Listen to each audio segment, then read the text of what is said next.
Grande es el amor de Dios, grande es su obra, grande es su sacrificio en la cruz. Y cuando nosotros nos acordamos de dónde nos sacó el Señor, pues nos maravilla toda esa obra redentora que el Señor hizo y pues nos conmueve, ¿verdad? Colosenses dice que en Colosenses 1:13 dice que antes estábamos en el reino de las tinieblas y que hemos sido trasladados al reino de su luz admirable. Bendito y alabado sea el Señor por ello. Nos gozamos en ello. Primera de Pedro, capítulo 2, versículo 21, dice: pues para esto fuisteis llamados, porque también Cristo padeció por nosotros, dejándonos ejemplo para que sigáis sus pisadas. Bueno, cuando empezamos a entender la obra del Señor, vemos que es una obra perfecta. Aquí nos habla de que el Señor padeció por nosotros, pero enseguida nos dice que a través de ello nos ha dejado un ejemplo de vida. Y luego nos dice que para que sigamos sus pisadas, o sea, que imitemos al Señor. Esta es la lección número 8 de este discipulado para servir a Dios y la he titulado Siervos como ejemplo de vida. Así es. El Señor ha hecho una obra en nuestras vidas, nos ha transformado, nos ha dado un nuevo entendimiento, ¿verdad? Romanos capítulo 6, del versículo 16 en delante, ahí nos habla, nos describe esa obra que el Señor hizo y dice: pero gracias a Dios, que aunque erais esclavos del pecado, habéis obedecido de corazón a aquella forma de doctrina a la cual fuisteis entregados, y libertados del pecado, vinisteis a ser siervos de la justicia. Mire, Dios nos libertó del pecado. Nosotros vivíamos en nuestros delitos y pecados, pero Él nos dio vida, perdonando nuestros pecados. Y qué perfecta es la obra del Señor. Luego dice en el 19: hablo como humano por vuestra humana debilidad, que así como para iniquidad presentasteis vuestros miembros para servir a la inmundicia y a la iniquidad, así ahora para santificación presentad vuestros miembros para servir a la justicia. Bueno, pues ya se va descubriendo más esta obra preciosa del Señor. ¿Para qué el Señor nos rescató cuando estábamos sirviendo a la injusticia? ¿Verdad? Pues ahora quiere que nosotros nos santifiquemos y sirvamos a la justicia. Y bueno, ¿qué ha hecho el Señor en nuestras vidas? Bueno, pues, por ejemplo, limpió nuestro entendimiento, nos ha dado un nuevo entendimiento. Nuestra mente que estaba sucia, el Señor la ha limpiado. Ha limpiado nuestros corazones, aunque no somos perfectos todavía, ¿verdad? Pero en Cristo Jesús somos perfectos. Y bueno, ha hecho una obra en nuestros corazones, ha sanado nuestros corazones.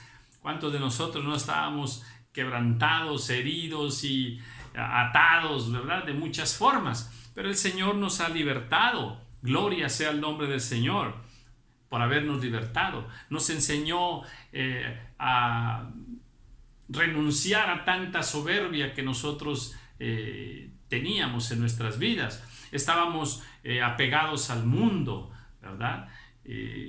Creíamos las maneras y la filosofía del mundo, ¿verdad? Y nos parecía que eso era lo correcto. Nos ha enseñado a amar con el amor del Señor.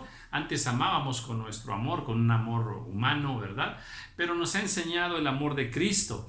Allá en Primera de Pedro 1:18 dice su palabra que hemos sido rescatados de nuestra vana manera de vivir. Oh, sí, estábamos perdidos totalmente, sin conocer la voluntad del Señor. Entonces, pues grande es la obra del Señor porque nos ha dado una vida nueva.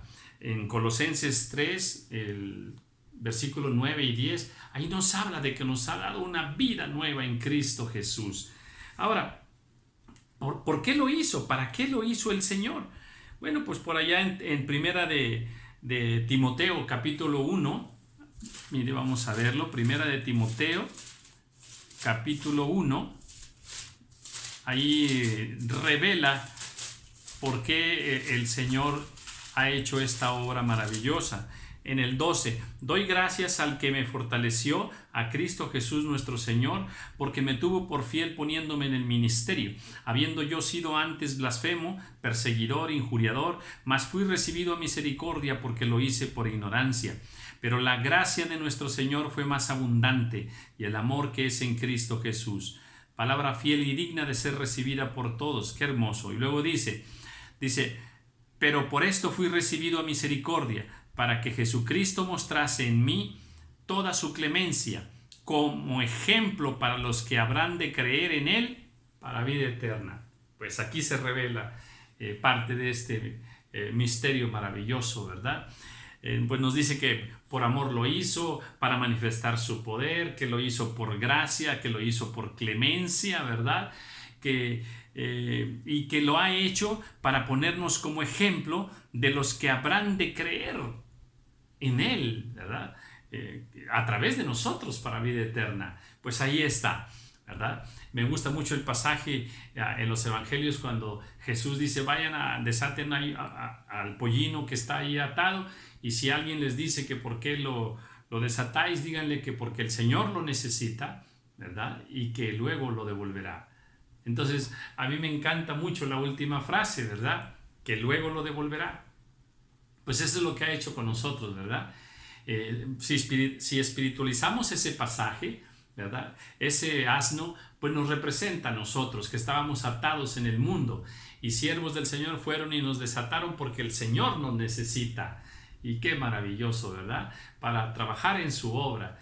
Y ahora dice, y luego lo devolverá. ¿Cómo lo devuelve? Ya transformado, ya manifestando la luz del Señor, la gloria del Señor, ¿verdad? Ya redimido. Entonces, pues eso es lo que quiere el Señor, que nosotros que hemos sido rescatados, ¿verdad? Pues ahora seamos luz. En Filipenses 2:15, ahí dice que nosotros debemos ahora ser luz en medio de una generación, pues una generación maligna y perversa, ¿verdad? Mire, en el 2:15 dice, pues para que seáis irreprensibles y sencillos, hijos de Dios sin mancha, en medio de una generación maligna y perversa, en medio de la cual resplandecéis como luminares en el mundo. A ver, aquí está algo hermoso. Dice que vivimos en medio de una generación perdida, y eso es cierto, y cada vez el mundo está más perdido, ¿verdad? Eso nos duele, pero lo vemos. Pero el amor del Señor, la gracia del Señor, quiere manifestarse a través de nosotros para alcanzar a aquellos que no conocen del Señor. Que seamos, dice aquí, luminares en el mundo. O sea, para eso nos ha puesto. Somos luz del Señor. Entonces, nos rescató, ahora somos sus hijos, somos sus siervos, pero Dios quiere que trabajemos en su obra, pero que seamos un ejemplo de vida para aquellos que están extraviados, los del mundo, ¿verdad? Así es que en tu trabajo, en tu familia, en todo, en el día a día donde nosotros nos movemos, debemos ser luz. Nuestra vida tiene que ser un ejemplo para todos ellos, ejemplo de amor, de paz, de gozo, ejemplo de santidad y todas las virtudes de Cristo Jesús. Pero también Dios quiere que podamos servir. Ahorita que leíamos cuando Pablo dice, me ha puesto en el ministerio, he sido llamado al ministerio. Bueno, también Dios quiere que le sirvamos dentro del cuerpo de Cristo, porque en el cuerpo de Cristo hay mucho trabajo.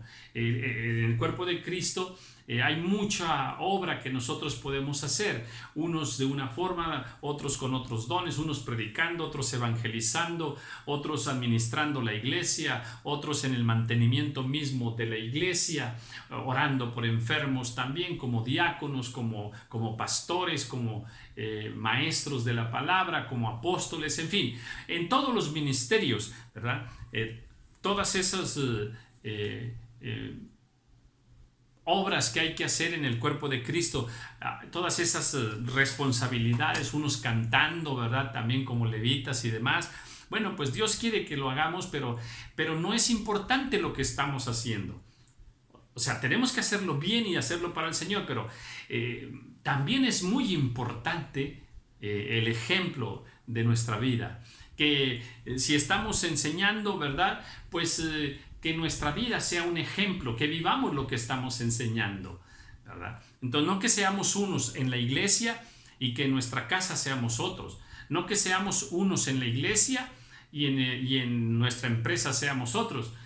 Por ahí conocí alguna vez un pastor que contrató a uno de sus discípulos, ¿verdad?, para su empresa, y tan pronto esta oveja llegó a la empresa, el pastor le dijo: pero aquí no soy el pastor, ¿verdad? Aquí soy el licenciado fulano, ¿verdad? Y entonces, pues eso, no creo que sea exactamente la voluntad del Señor, ¿verdad? Pero bueno, tenemos que ser los mismos, ¿verdad?, en todo lugar, ¿verdad?, con los frutos que el Señor quiere. En Primera de Pedro, capítulo 5, voy a leer del versículo 2 al 5, y dice así: apacentad la grey de Dios que está entre vosotros, cuidando de ella no por fuerza, sino voluntariamente, no por ganancia deshonesta, sino con ánimo pronto. A ver, si se nos encomiendan responsabilidades en la grey de Dios, de cuidar la grey de Dios, de discipular a algunos creyentes nuevos, en fin, cualquier obra que se nos encomiende, ¿verdad? Dice aquí: háganlo con ánimo pronto, con alegría, no lo hagan a la fuerza, háganlo con mucha voluntad, ¿verdad? Y luego dice: no como teniendo señorío sobre los que están a vuestro cuidado, sino siendo ejemplo de la grey. Vuelve a decirnos que seamos ejemplo. A ver, dice: no se enseñoreen, no son dueños de las vidas de aquellos que están bajo vuestro cuidado. No, en ninguna manera. No están ahí para ordenarles, para presionarles, para darles con la Biblia ahí, ¿verdad?, para exigirles que ya se alejen del mundo y demás. No, esa obra la hace el Espíritu Santo, es la obra del Señor. La responsabilidad nuestra es amarles, servirles, enseñarles, cuidarles y demás, pero hay una gran responsabilidad que tenemos, que es ser ejemplo, que nuestra vida sea un ejemplo. Eso yo creo que me acuerdo mucho de un joven que se le estaba compartiendo y al final se convierte, pero dice: es que yo no estaba oyendo lo que me estabas diciendo, sino el amor con el que me lo estabas diciendo. Y fue convertido ese joven al cristianismo. Entonces, a ver, nuestra vida tiene que ser un total ejemplo. Ejemplo de palabra, por ejemplo, palabra de Dios. Si alguno hable conforme a las palabras de Dios. ¿Cómo están nuestras conversaciones allá en el trabajo? Hablemos del Señor, ¿verdad? Ejemplo de conducta, de amor, de espíritu, de fe, de pureza, dice la palabra del Señor. Tenemos que manifestar pureza para con las doncellas, para con las hermanas, ¿verdad? Eso glorifica al Señor. Ejemplos de sufrimiento. Sí, somos llamados a sufrir también por la grey, ¿verdad? Somos llamados a tener una conducta irreprensible también. Esto nos lo dice en Primera de Timoteo capítulo 4. Ninguno tenga en poco tu juventud, sino sé ejemplo de la grey. ¿En qué? En amor, en conducta, en espíritu, en fe. Sí, Dios quiere que nosotros hablemos fe, vivamos fe, tengamos obras de fe y que eso sea un ejemplo para aquellos que están bajo nuestro cuidado, ¿verdad? Eso es hermoso. Pablo también en Tesalonicenses habla de eso, de que seamos un ejemplo, en Tesalonicenses 3:9. En Tito 2:7 también dice que seamos ejemplo de buenas obras. Sí, tenemos que acompañar nuestra fe. El evangelio tiene que ser acompañado de amor, de buenas obras, de integridad, de seriedad. Entonces, eso es lo que quiere el Señor. No que seamos en la iglesia unos y en la casa otros. No, en ninguna manera. Que haya esa fidelidad, esa integridad. Entonces, Cristo en nosotros, ¿verdad?, como un ejemplo de vida para los demás, para que los demás puedan ver a Cristo reflejado en nosotros.